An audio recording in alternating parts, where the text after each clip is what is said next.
عید خوشی کا دن ہے، مگر کچھ چہرے ایسے بھی ہوتے ہیں جن کی عید محرومیوں کے سائے میں گزر جاتی ہے۔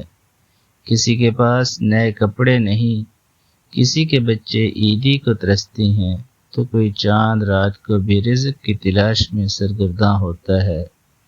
کسی بچے کی عید بس دوسروں کے ہاتھوں میں کھلونوں کو تکتے گزر جاتی ہے۔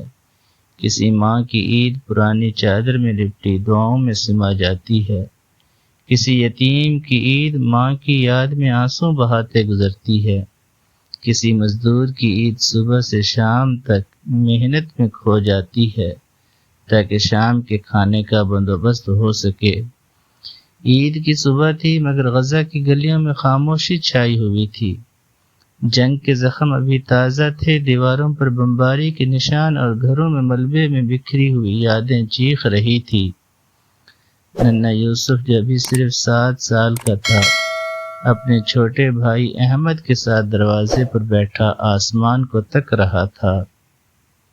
آج اس کی ماں نے اسے نئے کپڑے نہیں پہنائے تھے، کیونکہ اس کی ماں اب اس دنیا میں نہیں تھی۔ چند ہفتے پہلے ایک فضائی حملے میں وہ ہمیشہ کے لیے چلی گئی تھی۔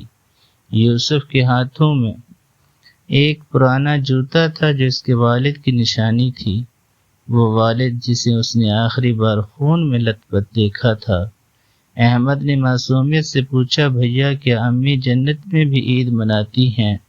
یوسف نے آنکھیں پوچھتے ہوئے آسمان کی طرف دیکھا اور کہا، ہاں، وہاں بہت اچھے کپڑے، بہت اچھا کھانا اور امن ہوگا، وہ ہمیں دیکھ رہی ہوں گی۔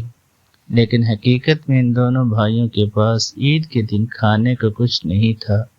نئے کپڑے نہیں تھے، کوئی انہیں عیدی دینے والا نہیں تھا۔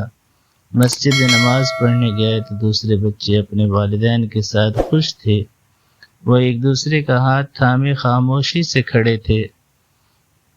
نماز کے بعد ایک شخص نے یوسف کے سر پر ہاتھ رکھا اور پوچھا، بیٹا تم عید پر خوش کیوں نہیں ہو؟ یوسف کی آنکھوں میں آنسو بھر آئے۔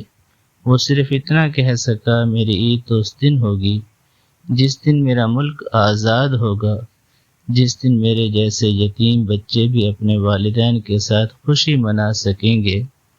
یہ کہہ کر وہ اپنے بھائی کا ہاتھ تھامے ملبے کے اس ڈھیر کی طرف چل پڑا جہاں کبھی اس کا گھر ہوتا تھا، جہاں عید پر اس کی ماں کھانے بناتی تھی، اس کا باپ تحفے لاتا تھا، جہاں زندگی کی خوشبو ہوا میں بکھری رہتی تھی۔